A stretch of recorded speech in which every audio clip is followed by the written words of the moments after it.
Welcome, everyone. I'm Sue Barber, author, former IT director for a Fortune 500 company, turned executive coach, and this is the Visibility Factor podcast, where we explore how to raise your visibility and play bigger at work and in life. We'll explore key topics and welcome guests that help you shift your thinking about yourself so you can see new possibilities for your leadership. I'm on a mission to create a visibility movement for leaders to show their value and be seen for their true talent. Are you ready to take the next step towards a higher level of visibility for yourself? Let's go. Hello, everyone. Welcome back to the Visibility Factor podcast. This is your host, Sue Barber, and I am beyond excited today to have a guest with me named Jena Kinney. And let me read her bio first because she has a very impressive background, and I want to go through that with you first. So Jena Kinney is a master certified insight coach and speaker that focuses on helping executives, managers, and key decision makers accelerate the trajectory of their leadership in their organizations. Utilizing distinctions, she works with clients by helping them see what is keeping them from being the leader they want to be and helps them dial in small shifts that change everything. Today, she works with clients in various capacities, whether in one-on-one coaching, groups, or helping teams in workshops. Before launching her coaching and consulting business, Jena worked for 20 plus years in the specialty chemical sector with direct oversight in various senior marketing and sales roles, including an international assignment in Asia for over 4 years. While most of her experience was in the beauty sector, she also spent several years in the pharmaceutical and home care sectors. Welcome to the show. Thank you so much, Sue. It's so great to be here. Thank you. I'm so excited to have you and have this conversation with you. So obviously, you had an amazing career. I'm curious, what was it like for you to work overseas? Thank you. And, it's funny. Sometimes I look back on this career and I'm like, did that really happen to me? and I have to say, it was such a great opportunity to be overseas, both personally and professionally. It was when I told people I was going to be moving halfway around the world with a 9-month-old and a 2-year-old, they thought I was crazy. And I have to admit, 15 hours into that 25-hour flight and commute, I was wondering the same thing. And sure enough, maybe I was. But really, it was such a great opportunity for learning. Of course, I worked with people, all different kinds of people, different cultures. I had team members that I was working in a matrix structure for the first time, team members in all different types of countries, cultures, understanding of the English language. So it really grew me, and I got to take a look a lot at my own visibility, Sue, in terms of preparing for this. I was like, oh my gosh, I wish I would have had your book back then, because that role probably would have been a little bit easier for me. But it just required a different level of leadership, a different level of visibility, of course, working in a matrix structure. And like I said, I didn't always do it as well as I could have. And it was just a lot of hands-on learning. So it was something that I really appreciated in my career. Yeah, I had a lot of opportunities to travel overseas, and I just found your perspective just changes because you are seeing things that are different. And, they're just people, right? They're just like us and trying to do the right things. And I don't know, I just found it was very introspective for me to be an observer of being in these different countries and seeing what they're doing. I just thought it was amazing. So I'm so excited you got to have that opportunity for you and your family. That's awesome. Yes. And you're exactly right. It shifted everything. And even though my husband wasn't working there, it shifted so much for him as well as he came back to his career when we came back to the States. Really an amazing opportunity. If you get the opportunity, listeners, take it. You will learn so much. Go do it. Yes. And I think it brings you together closer as a family as well. Yes, absolutely. Okay. So we both spent a lot of years in corporate before becoming coaches. What made you decide to leave corporate? Yeah, there were so many reasons. I don't know that there's one reason, right? I mean, personally, I wanted to spend more time with my kids. So I was looking for opportunities in which I could create some time to be with my kids. In my last role, I was traveling about 95% of the time.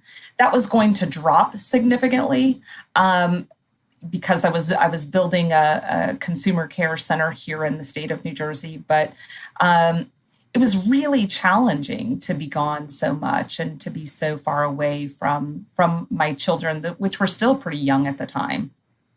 Professionally, I was just looking for something different and something new, even though in hindsight, I really think about my career as I did a lot of coaching in my career. So taking on my own business and becoming a coach, I don't know, was it really that different? But of course, running your own business is different. Yes. And the way that you face the business, the way that you decide to create new things in your business. I mean, just handling things like taxes and, just thinking about all these things in a different way.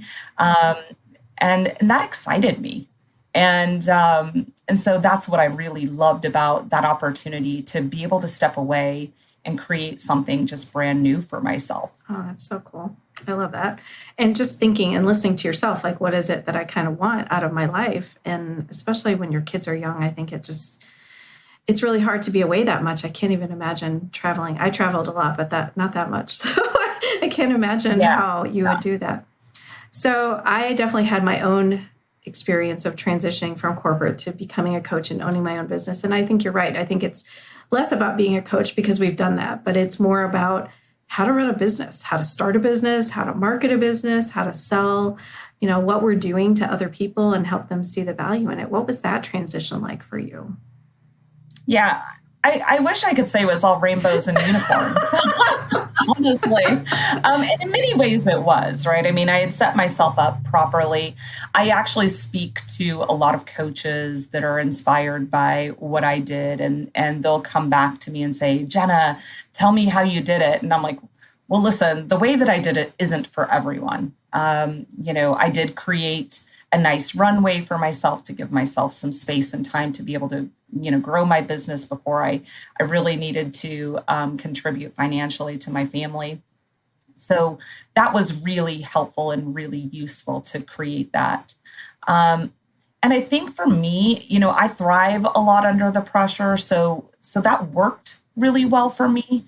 In fact, I think that was the only way that I knew how to do things. Since then, I've learned, the process of slowing down, of being with what is, and seeing that actually I don't really prefer to work in that space of high pressure, thriving, grinding, striving. I love high pressure, but just not where I'm having to grind it out so much. And overall, it was a really great transition. Again, I learned so much about myself, how I show up in the world. I got to see so many things that I couldn't see when I was in corporate, in my leadership roles, about myself. And I've created programs around that now. I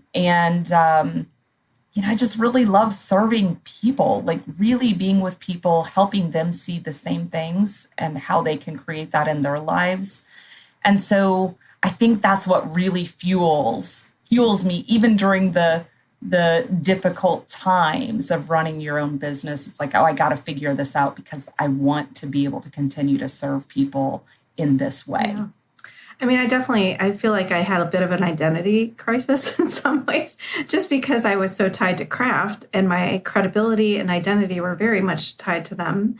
And then now I'm standing on my own. And so just like you're talking about, like learning about yourself and figuring all that out took some time for me. And I'm glad I did it, because I realized some things that were holding me back, because I was relying on that. So it's all learning all day long. Absolutely. And I love that you said that, Sue, because I kind of forget about that part, right? Because that was a really big thing for me. I remember my coach at the time, I spent a weekend with my kids, and they had to call me successful coach.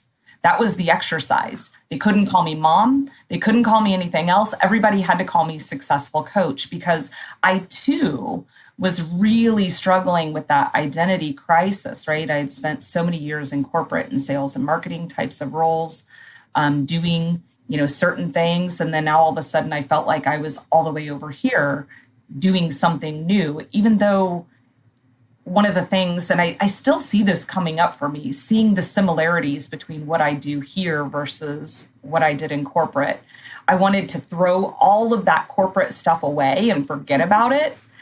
And I keep bringing it back into my business because it does really serve in the business to see that, to see the similarities, to not throw away all of the experience that I've had and what I bring, and figuring out how to then work that into the coaching business. So I love that. And it was such a great exercise. I mean, I remember we were at a restaurant and my son was like, "Mom," and I wouldn't respond to him. And he's like, "Oh, successful coach, successful."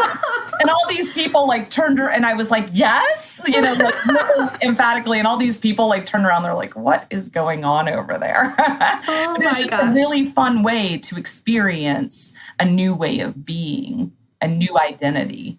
Mm-hmm. So it's a great exercise. I love that. Oh my gosh. we've never talked about that. I love that. Isn't that funny? That is so awesome. I love that. Okay. So as coach, you probably have a set of ideal clients that you like to work with. Who are the people that you love to work with the most? Yeah. I mean, really, it's people that are desiring change in their lives and that are willing to do the work. Realistically, I work with a lot of people in corporate, the people that I knew in the industry, people that I knew through other people in the industry. Those are the people that I work with. But what I'm seeing with people is that they're experiencing a lot of the things that I experienced. Unsure in their leadership, having challenges with their leadership, wanting the next thing, trying to figure out how they're going to do that, how they're going to get there. Also, I work with a lot of people that are kind of in the stage of their career that I was at, where I was really saying, like, I've given so much to my career, and what's left for me in all of this? Like, where am I playing a role? Who am I in this? And so, really helping people become conscious to their own desires, their own inner callings, and helping them slow down to see what might be happening for them. And I've created a program that I'm launching in July called From Rat Race to Fun Run, which is all about this group of people that are saying to themselves, "Oh my gosh, I'm doing all of this. I'm running around like crazy. I am in the rat race. And how can I make this more fun? How can I live for today and be more slowed down and more present to what is there for them that day, and not have to leave the race," right? They can stay in the race, but figuring out ways for themselves in which they can make it more fun, like a fun run. I love the title. I mean, that's amazing. And that's exactly what you're going to be talking about. So I love that. So you mentioned some of the challenges that clients are facing. And I was just curious, like, do you do something specific? Do you have specific frameworks that you use that you really leverage when you're coaching them? Or what is your approach? Yeah, my approach is we work with what's showing up. Right? Like, I mean, I've had so many clients where we've worked together to create what the plan is going to be, and then something happens that derails the whole plan, and we're on to plan B, sometimes plan C or D.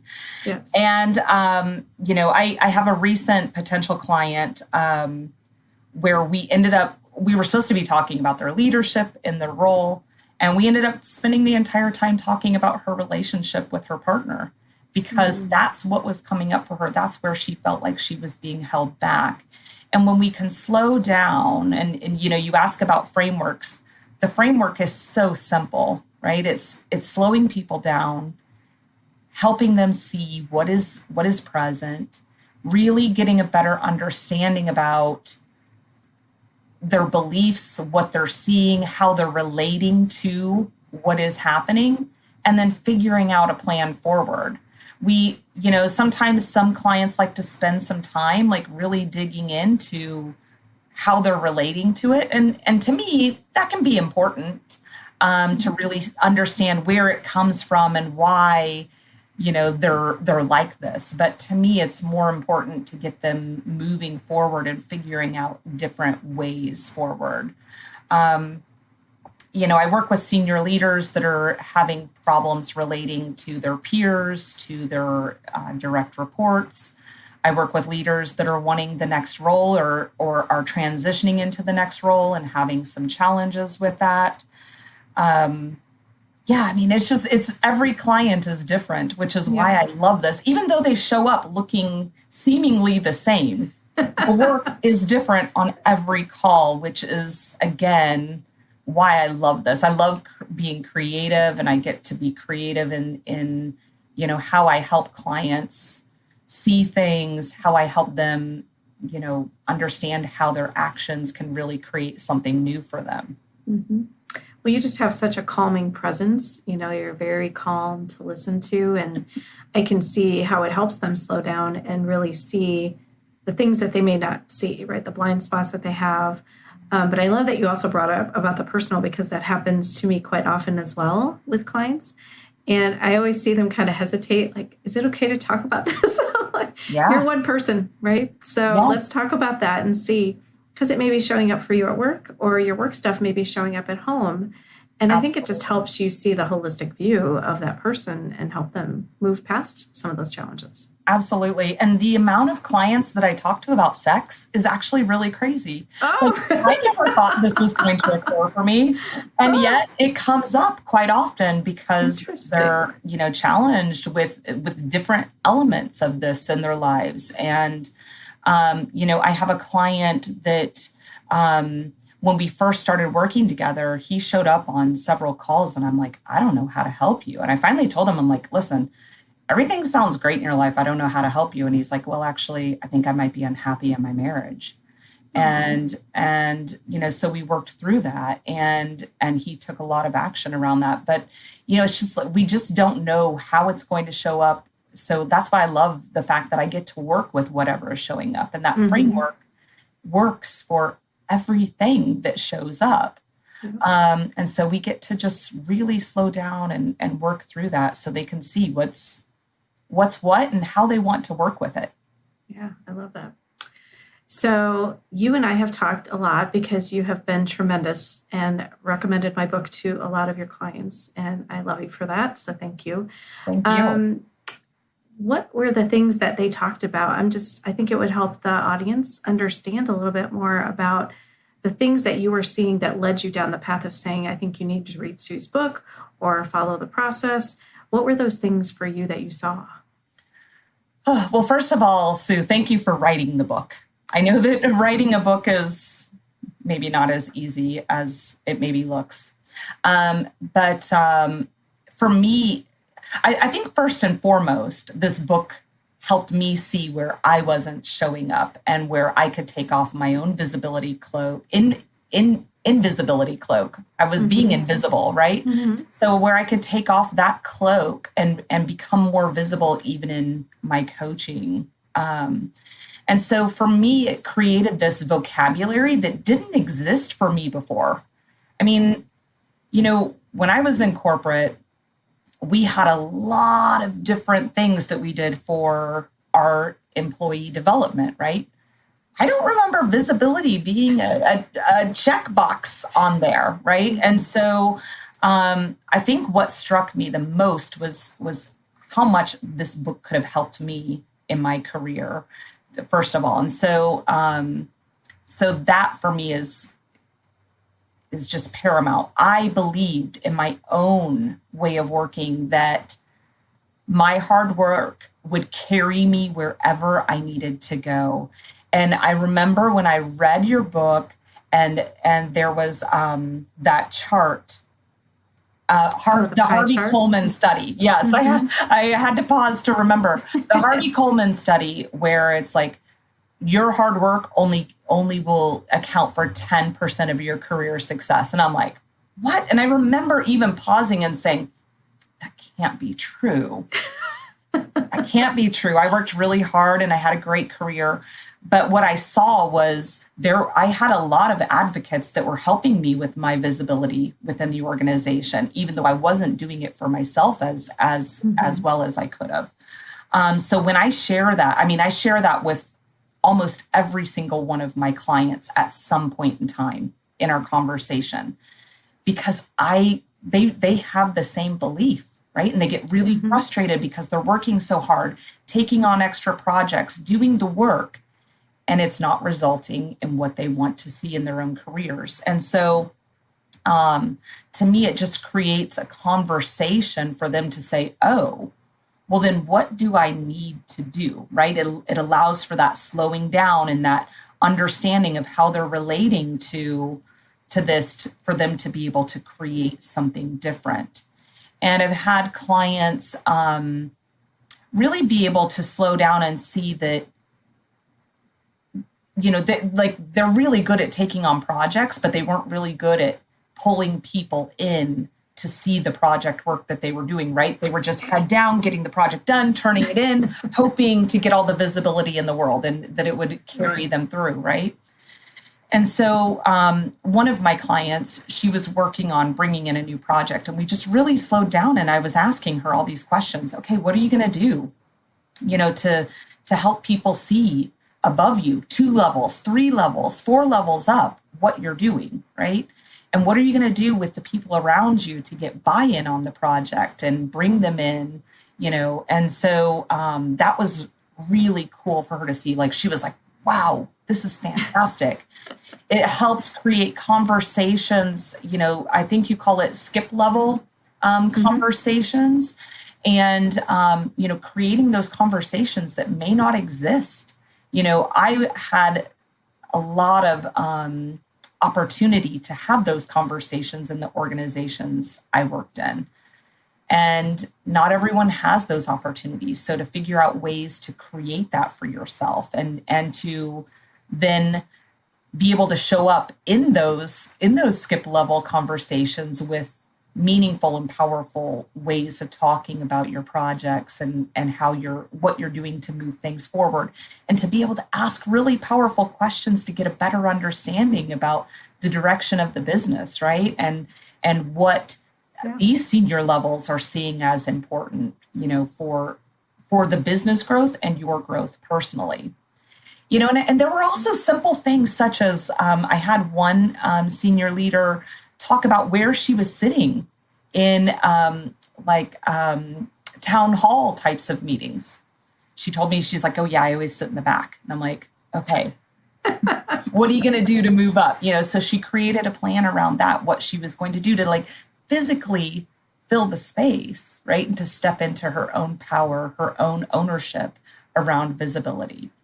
And so it's been really fun to watch people think about this in a different way to create new ways of doing things in the organization that they probably wouldn't have thought of otherwise. Mm-hmm. Yeah. I totally agree. I didn't remember any Management 101, Leadership 101 class that talked about visibility. It seemed like this unwritten rule that everybody else knew. And I somehow, I guess I knew it because I heard them talk about so-and-so needs more visibility. But I guess I thought I was doing the right things and I wasn't in that camp until I was. And then I had to deal with it. But I love that you helped her keep it simple, right? Like, what are you going to do to change where you're sitting in a town hall? Yeah. So simple, right? Yeah. Or having a skip level meeting. Those things are examples of really simple actions that you can start taking and just changes how people see you. Absolutely. It's amazing. And I think, Sue, one of the things that strikes me about what you just said is you had the gift of understanding that visibility was holding you back. Mm-hmm. Well, I had a nice mentor who told me that, but yes. But really, but then I had to figure out what to do with that, right? Yeah. So. But some people don't get that, right? True. And I had a client just recently tell me that his leadership was telling him that he needed to be more strategic, right? And I think this is one of those other words, kind of like visibility, where it's like, what does this really mean? And so my client was doing all this stuff and taking all this action, and he was still getting the feedback that he needs to be more strategic. And I finally said to him, I said, well, why don't you just ask what that means?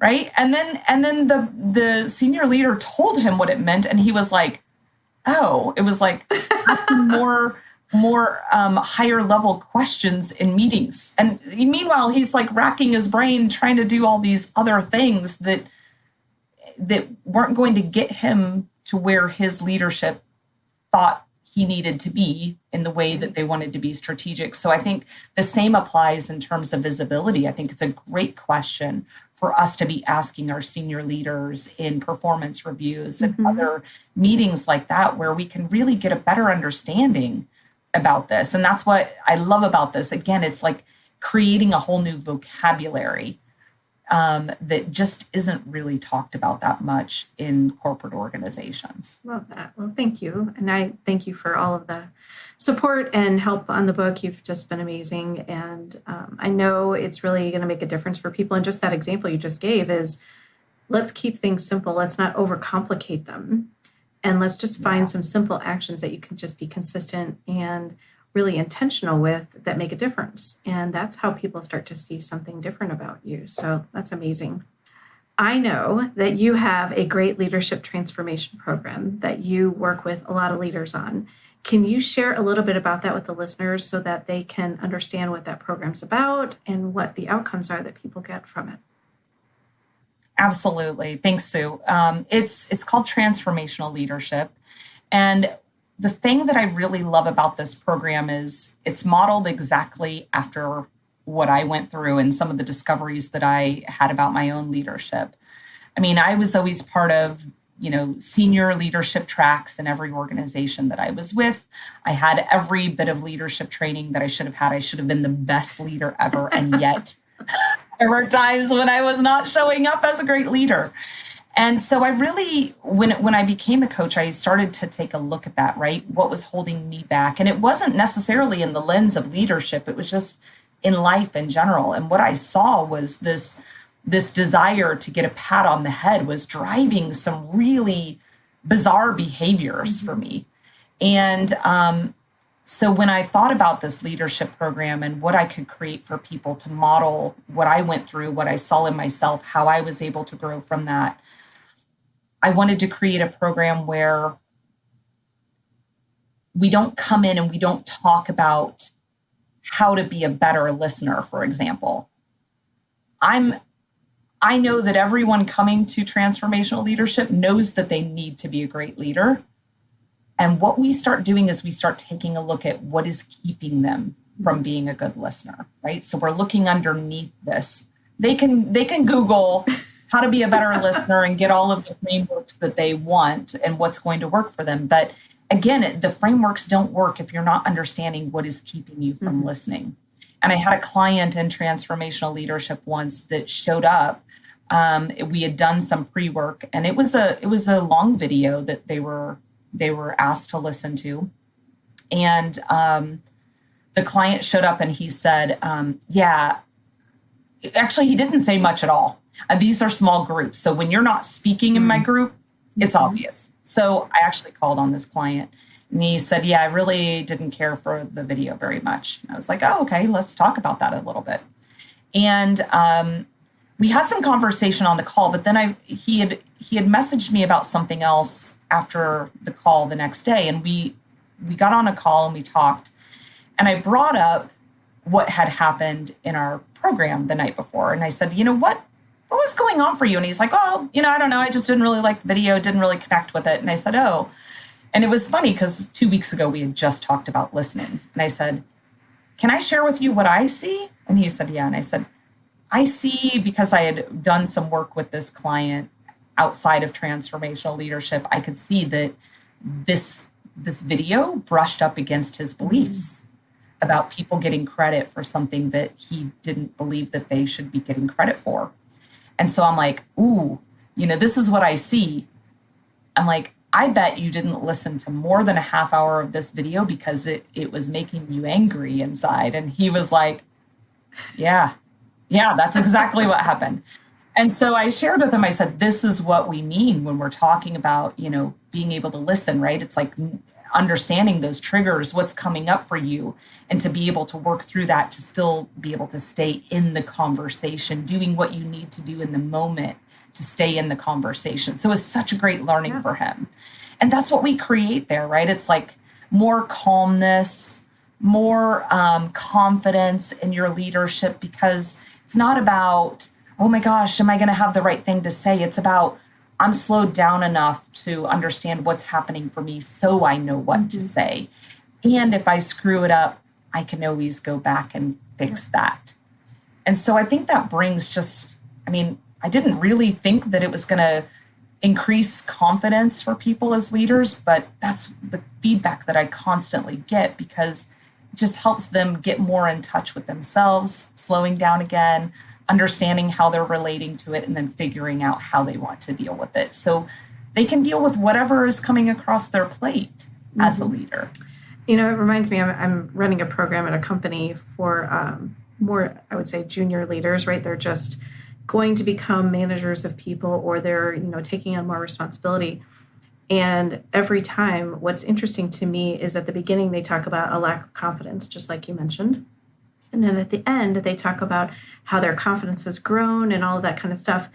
And I realized at the end of that it was because we created a safe space. And I think that's what you're doing as well, where they could bring in challenges, they could bring in issues, and know that no one's going to judge them for that.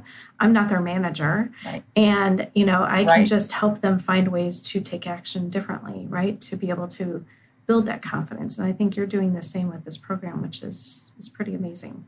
Yeah. And Sue, if I could just add, because this is such an interesting dynamic that I've noticed time and time again after running this program. So we meet a few times, and then we do a group coaching session where everybody brings a problem and we do some group coaching on it. And it's always after that group coaching program where I can see the group has really gelled. Before that, I see a lot of posturing, right? Like they're all there to be better leaders, but yet they're somehow afraid to let the guard down. And then after that group coaching program, they see, like, no matter what their background is, like people from different industries with totally different backgrounds, they all have similar types of challenges and issues. And I remember this last time I got a message from one of the clients. He was like, that was so impactful. That was amazing. We're really gelling as a group now. And I'm like, yeah. And so one of the things that I'm going to be doing in the next group is moving that sooner in the program, right? Good. Because that's a really important element of bringing people together. And if that's the thing that's going to create that, then I want to create that earlier in the program so that we can maximize the impact over the period of time. Love that. Oh, that's great. So I know you mentioned your program you're running this summer. Is there anything else that you're working on that you want to share with the listeners? No, between that and transformational leadership, I'll be launching transformational leadership in October, and running that program for the first time. That's really it for right now. And I have some things I'm working on in the back burner, but I'm not ready to quite share yet. That's okay. I don't want you to divulge any secrets yet. No. It's not about secrets. It's more about me figuring out what it really means. But I did some work on it this past weekend in my coaching school with a couple of people that really got me excited. But I wouldn't imagine that launching until the fall. Okay, awesome. So what's the best way for people to get in touch with you if they want to reach out to you and meet you? Yeah, they can definitely email me. Emailing me is the best way to reach me. And my email is jena@jenakinney.com. So it's Jena@jenakinney.com. Really easy. Just make sure you spell my Jena with one N. I'm a little different from the other Jenas out there. There aren't many of us with one N. Yeah, so totally. Yeah. Well, I'll make sure that's in the notes as well so that they can find it easily.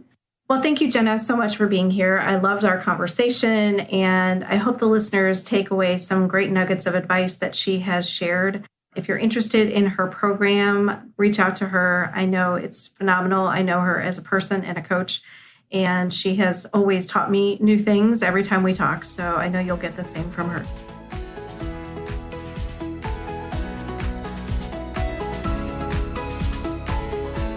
So now we're going to go into what I call the Rise Up and Be Visible quick tips. And I ask every guest on the show these same questions, so I'm interested to get your responses. So fill in the blank. Visibility is? Imperative. Do what it takes to create it. Wow, love that. Do you have advice or a tip that you could share with the listeners on what you have personally done to be visible? So I've started asking myself the question every day as I'm taking off my invisibility cloak. If I were 5% more visible today, what would I be doing? And this question generates lots of different things, something as simple as reaching out to one person, maybe that I wanted to reach out to. It could be creating a post. That's really vulnerable for me, like creating even like simple posts can feel difficult for me.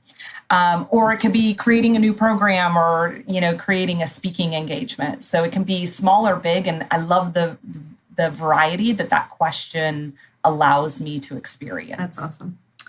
What's the one piece of leadership and career advice that you received that helped you the most? I think do it scared. Honestly, it's kind of been the theme of my career. Every role that I took, I'm like, oh my gosh, am I ready for this? And I just kind of jumped in and did it. To me, it's the only way to move through it. If I'm truly scared of something, like let's say moving to Singapore, for example, there will never likely be a time in my life when I just think about it try to think myself through it, and that I'll suddenly not be scared. Mm-hmm. I just have to get into action, start making the steps, start making the movement to be able to move it forward. Yeah, that's great advice for sure. Yeah, I think everybody can definitely take advantage of that and just take one small action today. And it'll just, I don't know, for some reason it gives momentum and excitement. And just like you talked about with your programs that you're working on, I just think there's something about that gives you motivation, which is amazing. Absolutely. So what books have you read recently that you love and would recommend? So I brought them actually to show. Okay. So the first book is Slowing Down, Unexpected Ways to Thrive as a Female Leader. And this is written by Sherry Welsh. I love Sherry. This book. I know her. Yeah, simple, easy chapters. I'm actually sending this to my last leadership group. I'm going to definitely get that. Okay. I didn't know she had written that. It's a great one. That's amazing. It's a great one. Yeah. And then another book that I'm in the middle of reading, you can see I've got my bookmark here, my Target bookmark. I'm doing a promo for Target now. A Woman's Guide to Power, and it's called Unbound. And this is by Kasia Urbaniak. I may not be pronouncing her last name incorrectly. But this is all about getting in touch with this is an interesting story. She was a professional dominatrix. Wow. That used her dominatrix money to go become a monk.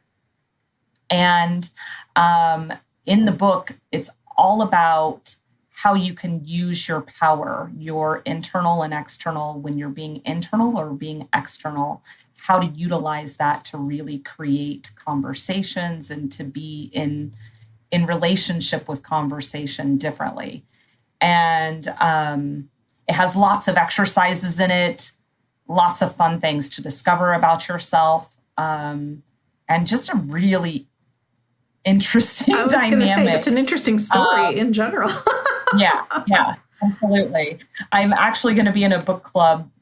We're calling it a book club with a few women about this book, because there's so much to unpack and really be with in this book. And I've actually recommended this book, only reading the first 3 chapters, to a few of my clients that it's interesting in at work, they show up really in their power, and in their personal relationships, they show up very not in their power. And it creates a lot of imbalance in the way that they're seeing the world, the way that they're seeing themselves. So it's kind of a fun one. And again, with all of the exercises, you really get to unpack a lot of stuff there. That's amazing. Oh, I love that. Thanks so much for being here, Jena.